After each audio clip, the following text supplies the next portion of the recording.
After the birth of my daughter, I developed postpartum depression due to anxiety about child-rearing. The root cause was my husband, Parker, being extremely uncooperative with household chores and childcare. While he did take care of me for a while, once I recovered, he prioritized his hobbies and installed a home sauna. Concerned about our child's safety, I opposed the sauna, but Parker, in a fit of rage, locked me in the sauna before leaving for a business trip. This is punishment for making me care for you.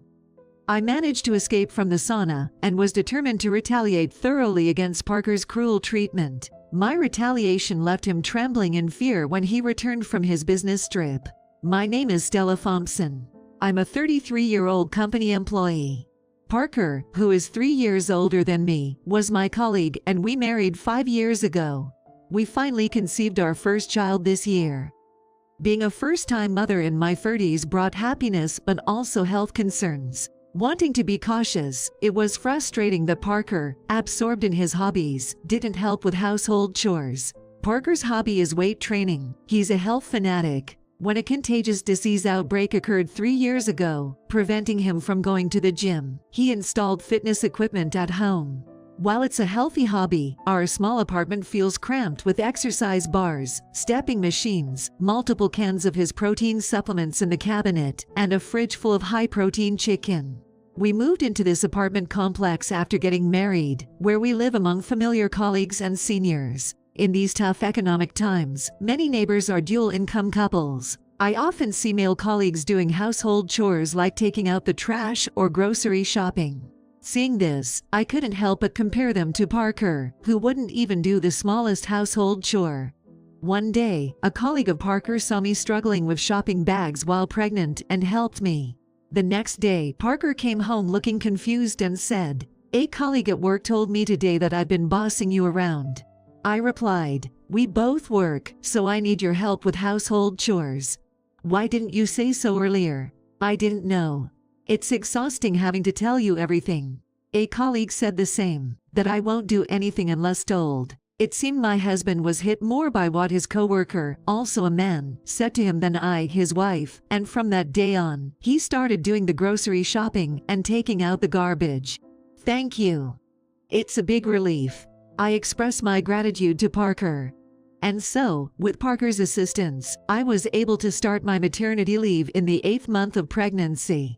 I thanked him the day he brought home heavy drinks. I appreciate it, especially with my pregnancy making it hard to carry things. "Don't worry, I'll help out properly until you give birth." Hearing this, I questioned, "Wait, just until birth? Postpartum is even harder." Parker stiffened his face in response to my spontaneous words.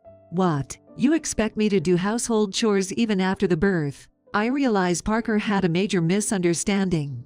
He thought he only needed to help while I was pregnant. I explained, "Postpartum is when the baby will need constant care, so I'll need help with more than just grocery shopping and taking out the trash." When he heard that, he yelled at me. I never agreed to that. If taking care of a baby is that hard, no one would be able to do it. His words, so unfit for a soon-to-be father, gave me a terrible headache and immense stress. We should be supporting each other because it's hard. You always run away saying you didn't know. Running away. That's on you for not explaining things beforehand. I'd been cutting back on gym time to help with household chores. What if I get sick from lack of exercise? Just when I thought Parker was becoming cooperative with household chores, it turned out he only intended it to be temporary. A few days later, my pregnancy progressed faster than expected, and I gave birth at a hospital. Our baby girl was premature and had to be admitted to the NICU. During this time, Parker did show concern and visited me daily in the hospital. "How are you feeling?" "Not ready to be discharged yet. I'll be out this week, but our baby can't come home yet." "That's all right. The most important thing is for you to get better. I'm relying on you." "You're right. I'll do my best." After getting discharged first, I delivered breast milk to the hospital daily and visited our daughter in the incubator. A few days later, I lost the energy to do household chores or cooking. The house became a mess, and I couldn't get up even when Parker returned from work. He blamed me. "Hey, why are you always sleeping? The house is a mess, and there's no dinner for me." I replied weakly, "I'm sorry. I wanted to move, but just couldn't find the motivation. Despite my condition, I continued to deliver breast milk to the hospital, postponing meals and baths. A nurse, noticing my disheveled state, suggested I see a psychiatrist. My guilt for giving birth prematurely and anxiety about future child care gradually took a toll on my mental health. I told Parker that I was diagnosed with postpartum depression by the psychiatrist. To that he responded, "Postpartum depression? Isn't that from child care stress? You're relaxing while the hospital takes care of our child. How can you be depressed? I mean." Unable to understand my condition, Parker bombarded me with questions.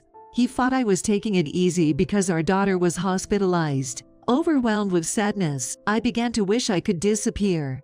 But then, a certain event changed these miserable days. One day, I was informed by my boss that Parker was advised to meet with the company's occupational physician.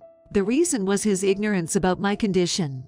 I was enrolled in the company's benefit society and had submitted paperwork for maternity leave and my psychiatrist's diagnosis. My boss, learning about my health, confronted Parker, who complained that I was neglecting household chores while our child was hospitalized. My boss scolded him for his lack of understanding about postpartum depression and his attitude toward child care, and advised him to get guidance from the physician.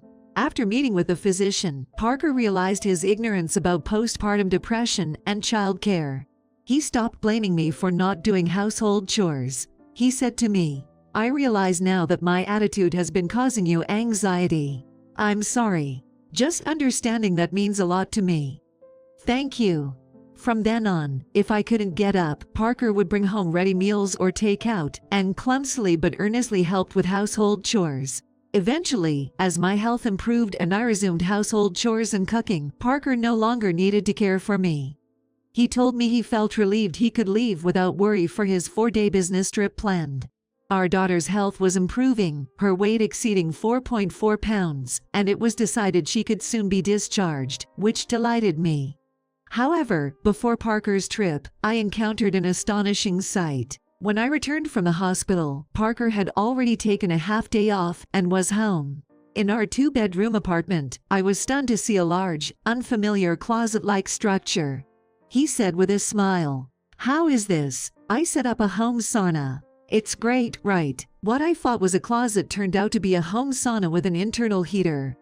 The sauna had been installed in one whole room, moving Parker's fitness equipment to the other room. A sauna. "Why would you get that?" I asked with a hoarse voice, and he said, "For maintaining health, obviously." Maintaining health. Yay. I've been losing strength from helping with household chores and taking care of you. So, I decided to focus on getting healthy at home. I knew Parker was a health fanatic, but I was shocked he made such a large purchase without consulting me.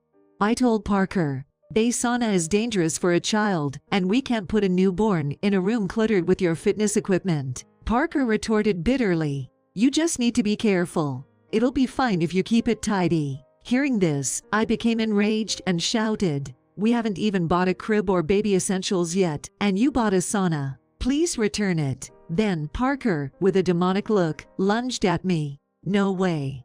I don't let you do that." He grabbed me and threw me into the sauna, then quickly shut the door. Caught off guard, I crouched inside the sauna, momentarily dazed. Soon, the sauna's heater turned on, rapidly increasing the temperature. I screamed, "Ack, it's caught. Help me." I tried to open the door, but it wouldn't budge. Desperately, I began pounding on it. Then, Parker's voice came through. "Shut up. You'll break the sauna. All right, promise to stay quiet and I'll turn off the heater." "Okay, I'll be quiet. Please turn off the heater." "Not yet. I won't turn it off until you truly reflect." My head spun from the heat. Reflect on what? I was thinking of our daughter. As my throat dried and my voice faded, I collapsed to the floor. Finally, the heater turned off. Parker said, "Seems like you've reflected, but it's not enough. Reflect there while I'm on my business trip. This is your punishment for making me take care of you." Parker left home after said that over his shoulder, and he went to his business trip. After he left, I tried again to open the sauna door, but it seemed blocked from the outside. Looking up in despair, I saw only a small sliding ventilation window. In frustration, I climbed onto the sauna's bench and punched the ceiling, dislodging a panel. It turned out the home sauna, while sturdy at the door, was an easy-to-assemble model. I lifted the side wall, which easily came off from its floor slot, allowing me to escape. Outside the door, Parker's pull-up bar had been used as a brace to keep it shut. Relieved to have escaped, I was simultaneously filled with intense anger towards him. Then, an idea for revenge struck me. I muttered, "I won't let this slide." 4 days later, I prepared something for Parker's return. I reassembled the sauna as it was when I was locked in, placed an item inside, and turned on the heater. Additionally, I bought a pet camera that could transmit to my smartphone, and set it up to view inside the room. When Parker returned and opened the front door, his frozen figure appeared on my phone. He must have been hit by the stench of the heated sauna. In a panic, he moved the pull-up bar and started yelling at the sauna door. "Stella, are you okay? Are you alive?" But he kept opening the door and quickly closing it again, seemingly too terrified to look inside. Parker probably thought I was decayed inside the sauna and was too terrified to look. Now, I had evidence of him locking me in the sauna. I opened the front door of our apartment and greeted him. "Welcome home."